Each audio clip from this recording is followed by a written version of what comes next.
So Max Verstappen won the second iteration of the Miami Grand Prix, and he did that in dominant fashion. In a race where Verstappen started the race in P9, he was able to make his way through the field and win the race. And he did that while his teammate Sergio Perez started the race on pole position, and even then, he was not able to keep him behind. So, yes, to an extent, the Miami Grand Prix it was engaging. It was not as bad as Baku, but yeah, you won't call it a classic race in any sense of imagination. We had a driver that was heads and shoulders above everyone else on the grid, and he made his way through the field from P9 to win the race. Overall, yeah, at least compared to Baku, it was a much better weekend. And once again, Verstappen is now in the driving seat of the championship battle, as he now holds a 14-point advantage over Sergio Perez. Now, this video is not about the entire Miami Grand Prix. What we are focusing on in this video is the driver ratings. We take a look at how the 20 drivers performed at the Miami Grand Prix.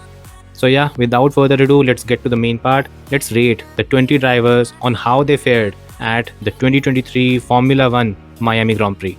This time around, we'll start from Red Bull and we'll make our way towards Williams in the end. Now for Red Bull, first of all, we have Max Verstappen. Talking about Max, well, the first thing that comes to mind is, well, what a great comeback. He was beaten fair and square by Sergio Perez in Baku, no doubt about it. But then we come to Miami. It was clear that he completely outclassed him. There were questions regarding Max's focus at Baku because of all the things that were happening off track. But yes, this time around he was completely focused. He made sure that even at the start of the weekend, when he was lobbied a question about Russell, he made sure that he ended the beef. Did not want to be distracted on that front, even though Russell tried to. Russell threw a comment here and there in the media regarding the same thing, but Max didn't bite the bait. Max was entirely focused on Sergio Perez, and it showed throughout the weekend. He was in a different league as compared to Perez, and even though he started the race from P9, it was an impressive drive. He made his way through the field one by one. There was no moment of panic in any which way. He kept calm. He continued to do the things methodically. And in the end, it was pretty much a straightforward win for him. In my view, if we have to give a rating for the kind of weekend that Max had, I think I'll give a rating of 9.5. I'm taking a 0.5 away from him, primarily because of the mistake that he made in qualifying that cost him pole position. Now talking about Sergio Perez. Well, I think this weekend he would have completely shaken Sergio Perez's confidence because overall he was completely outclassed by Max Verstappen. And well, this can happen to the best of people on the F1 grid, especially when you are teammates to Max Verstappen. However, the way Perez lost is something that is going to hurt him even more. He started the race on pole position while Max was P9. He had such a significant advantage at the start of the race, and even then, he was not able to convert it. When something like this happens, questions need to be asked, and Perez will be thinking long and hard when he goes back from Miami on how he can challenge Max for the title if he can't even beat him despite having such a huge advantage at the start of the race. So yeah, overall a disappointing weekend, and he gets a rating of 7 out of 10. Now moving on to Ferrari, first of all let's take a look at Charles Leclerc. Now, well, it was a horrible weekend for Leclerc, and in my view he underperformed, underdelivered in every way possible. First of all, let's talk about qualifying. And the shunt in qualifying is, it's not done. You cannot do those kinds of things, especially when you're performing at this level. That shunt cost him a lot, in all honesty, because if he had kept a clean lap, he would have been able to perform much better. Now his race overall, it was decent considering the kind of deficit Ferrari has in terms of race pace. Not too much to complain on that front. However, if Leclerc had maximized this weekend, he would have been fighting for podiums, and entirely on him that he finishes P7 instead of maybe a podium or a P4. In my view, he gets a rating of 6 out of 10 for this weekend. Now talking about Carlos Sainz. Well, first of all, it has to be said that this weekend he was much more closer to Leclerc than he has been in the past. Especially when you compare it to Baku, it was clearly a step up. However, it was a decent weekend. It was not a weekend that you expect from a driver who drives a Ferrari, especially someone who's as capable as Sainz has been and the kind of results he has produced. His race pace was questionable at best. The way he tumbled down the grid from both Alonso and Russell is something that needs to be questioned because the race pace struggled a lot. So yeah, overall the weekend was decent. It was a step up from Baku, and he gets a rating of 7 out of 10 for the weekend. Now let's move to Mercedes, and first of all for Mercedes, let's take a look at Lewis Hamilton. Now when we talk about Miami, it was not a good weekend for Lewis in any which way. Primarily because, first of all, if you are ultimately getting eliminated in Q2, you cannot continuously blame your team. Somewhere down the line, even Russell had some odds to overcome, and he did, and he qualified inside top 10. Lewis didn't. And somewhere you have to take the blame yourself as well. You can't just put everything on the team. That is one thing. Secondly, I think even in the race, there are quite a few people that are, giving him the props for the way he recovered and ultimately finished P6. Sit down and think where Mercedes was supposed to finish in this race. Was it supposed to finish P6? Especially when Lewis started the race in P13. The only driver that he's possibly beaten is Charles Leclerc. And other than that, he was supposed to make his way through the field. The top 4 teams, they belong in a different speed category as you compare to the rest of the field. So yes, the worst that Lewis could have done was P8. But even that was not going to happen because Stroll was behind him. The only driver that he arguably beat was Charles Leclerc, a Ferrari that is struggling massively with race pace. So yeah, not a weekend to be proud of, and in my view, he gets a rating of 6.5, especially with the way he was outclassed by Russell once again in qualifying. Now coming to George Russell, and I think it's safe to say he had an excellent qualifying, an excellent race, and overall he pretty much did whatever was possible with that Mercedes machinery. Somewhere down the line, I think he's starting to take over the role of the lead driver at Mercedes right now. I'm not saying it's not a disparaging comment on Lewis, because more or less Lewis will be there or thereabouts, and maybe even better than Russell in quite a few races. But if you look at the kind of pattern that has been developing, Russell tends to have the edge in qualifying, and when it comes to the race, he's in a better position to exploit the better grid position, because overtaking is not that easy this season. So yes, overall I think a very, very impressive weekend from Russell, as he gets a rating of 9 out of 10 for this weekend. Now moving to Alpine, first of all let's talk about Esteban Ocon. Now when we're talking about Esteban Ocon, I think both the Alpine drivers, they had a pretty strong race. Ocon, where he faltered a bit, was his first Q3 lap, where he arguably didn't nail it as well as he should have, and as well as Gasly did. The second qualifying lap in Q3 might have been better, but that is the roll of the dice that every other driver suffered from. So yes, overall even in the race pace it was quite good, nothing much to fault, and he was even closing on Gasly, and if there was even a couple of more laps, he might have even overtaken his teammate. If you look at the entirety of the weekend, he gets a rating of 7.5 out of 10, because yeah, it was a strong weekend from his side. Not much to fault other than the first Q3 lap where Gasly edged him. Now talking about Pierre Gasly, and a very impressive weekend once again from him. A great qualifying lap that helped him start the race in P5. Very, very impressive, and that is something that will hold him in good stead if he continues to do it. His race pace was quite impressive, and even I think maybe he lagged a tenth or two in comparison to Ocon. But if you are able to put in the perfect laps in qualifying, you will hold the advantage this season because of the kind of racing that we have. As a result, he scored good points, and in terms of rating, he gets an 8 out of 10 for the Miami GP weekend. Now let's move to McLaren, and first of all let's talk about Lando Norris. Now talking about Norris, I think he couldn't have done anything. The car was just woeful. Something happened from Friday to Saturday where the car just went out of the sweet spot. A rather anonymous weekend from Norris, as the car couldn't even make it to Q2, and there wasn't much he could have done. Also, he still continues to enjoy, even though the gap is not too big, he still continues to enjoy a minuscule kind of advantage over Piastri over a single lap, and in the race it is a bit exaggerated. But yeah, still he continues to be the benchmark at McLaren, and a rating of 7 out of 10. Now talking about Oscar Piastri, and just like Norris, he was massively compromised by the car, and he couldn't really do much with it. Also, I think something that needs to be kept in mind is the fact that Oscar is slowly but steadily chipping away at the gap to Norris. And even this weekend we saw it over a single lap in qualifying. It was less than a tenth between the two drivers. And if he continues to make progress on this front, he's going to be a very impressive driver, because he can challenge Norris, a top 5 driver in F1. So yeah, even though the car is acting to be a limiting factor, Piastri is impressing to a certain extent. But yeah, this weekend a rating of 6.5, because we can't really make too many conclusive judgments on how good Piastri would have done, because the race was a bit iffy and maybe traffic and other things played a part. Now let's move to Alfa Romeo. And talking about Alfa Romeo, first of all let's talk about Valtteri Bottas. Well, the old Valtteri Bottas was back.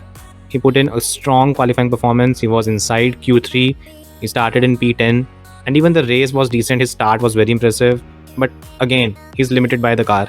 The Alfa Romeo does not appear to be a strong car, and yeah, after a while he faded away. And yes, welcome back, Valtteri. A rating of 7 out of 10 for him. Now talking about Guan Yu Zhou, and in all honesty, it was not a good weekend from him. He was nowhere close to Bottas, and ultimately had an anonymous weekend where it would really you'd really have to strain your mind to remember what Joe was doing during the race or in qualifying. He was just a bit he was just invisible to an extent because the car wasn't that good and his teammate was shining while he wasn't. So yeah, overall rating for the Miami Grand Prix, he gets a rating of 5 in my view. Now moving to Aston Martin, first of all let's take a look at Fernando Alonso.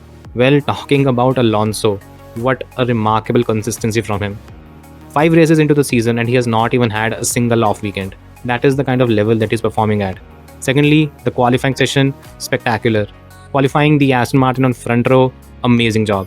And even then in the race, he was very calculated and meticulous in the way he paced himself and in the way he extended his medium stint. So yes, overall strong weekend, another podium. And yeah, it's a bit of a surprise how well Alonso has been doing this season because, well, especially if you compare him to the likes of Lewis, Russell, Leclerc, the other top drivers, and Alonso has somewhat overshadowed them to an extent. So yeah, a rating this weekend of 9 for the Miami Grand Prix for Alonso.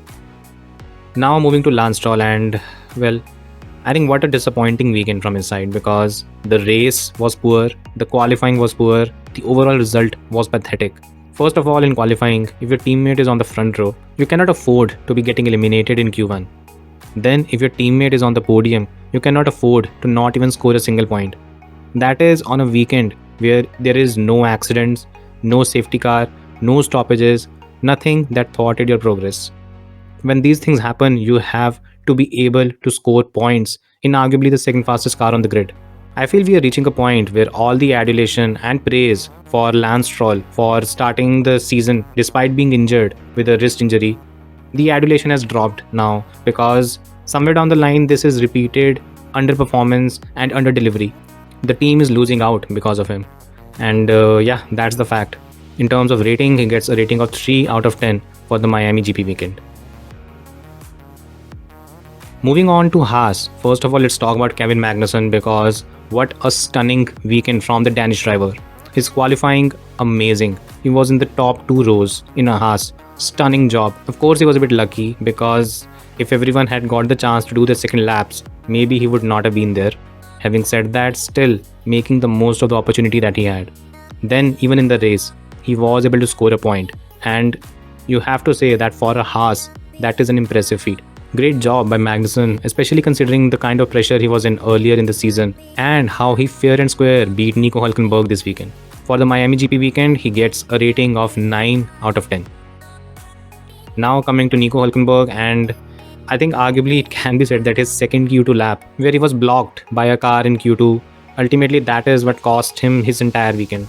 His starting position was outside top 10 and he was never able to make his way through the field to score a point. It does appear that he's still not gotten on top of making the most out of the tires until now. In the first 5 races, this has been one of his major weaknesses. And yes, that is where he seems to be struggling at the moment.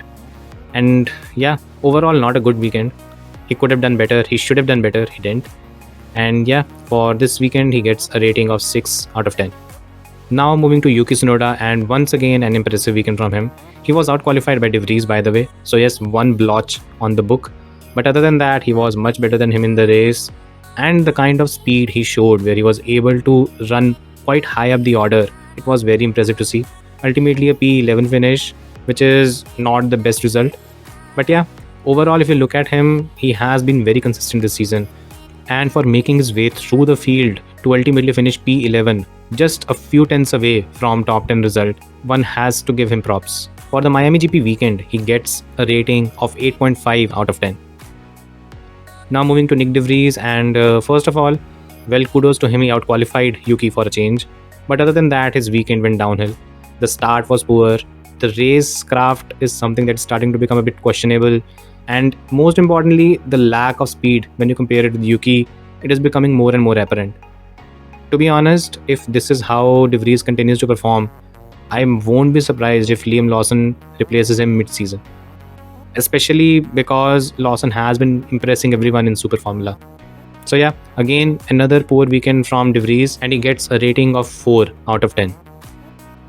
Now finally moving to Williams, and first of all let's take a look at Alex Albon. Once again a pretty decent weekend from Albon. He was strong in qualifying, not strong enough to be in Q3. He was decent in the race as well, just didn't have the final couple of tenths to fight for points. So yeah, overall a strong weekend, and he continues to be the benchmark at Williams. He gets a rating of 7 out of 10 for Miami. Now talking about Logan Sargent, and I think he got a bit carried away because it was his home race. He was having a bit too much pressure on himself, and it showed. There was even a clip of him crying after a practice session, and I think that is an indication that probably he just took too much to his head, and it backfired. Poor weekend from him, to be honest. A rating of 3 out of 10 is the best I could actually think of. So yes, these are the driver ratings for Miami. As you can see, the maximum rating went to Max Verstappen, a 9.5. No driver had a perfect weekend, to be honest. Other than him, some other standouts were George Russell with a 9, Fernando Alonso with a 9, and Kevin Magnussen with a 9. Now moving to the cumulative rating, and this is something that is worth keeping an eye on and is very, very interesting right now. At the top, we have Max Verstappen with a cumulative rating of 9. Then we have Fernando Alonso at 8.6, George Russell at 8.3, and Sergio Perez 8.1, and Yuki Tsunoda at P5 with a rating of 8. A very impressive season from him so far. Now there are some names that might surprise you if you take a look at the rankings right now. First of all, Charles Leclerc, he's 9th in the ranking with a total average rating of 7.1. Then we have Lance Stroll in 15th, Carlos Sainz in 16th, Logan Sargent and Nick De Vries is something that we expected, and then even Valtteri Bottas in 18th is a bit of a surprise. But yeah, overall these are the ratings that we have right now, and I think these are going to change a bit, but more or less what you can see is the usual suspects find themselves in the top 8. You have an Alonso, Verstappen, Russell, Lewis, and Norris. So yeah, these are drivers that tend to be in that top bracket. And yes, as the season progresses, they will continue to cement their position as the best drivers on the grid. So yes, these were my driver ratings after the 2023 F1 Miami Grand Prix. I hope you liked the video. Do let me know in comments if you have a different rating for different drivers. Please like, share and subscribe. Thanks for watching and see you next time.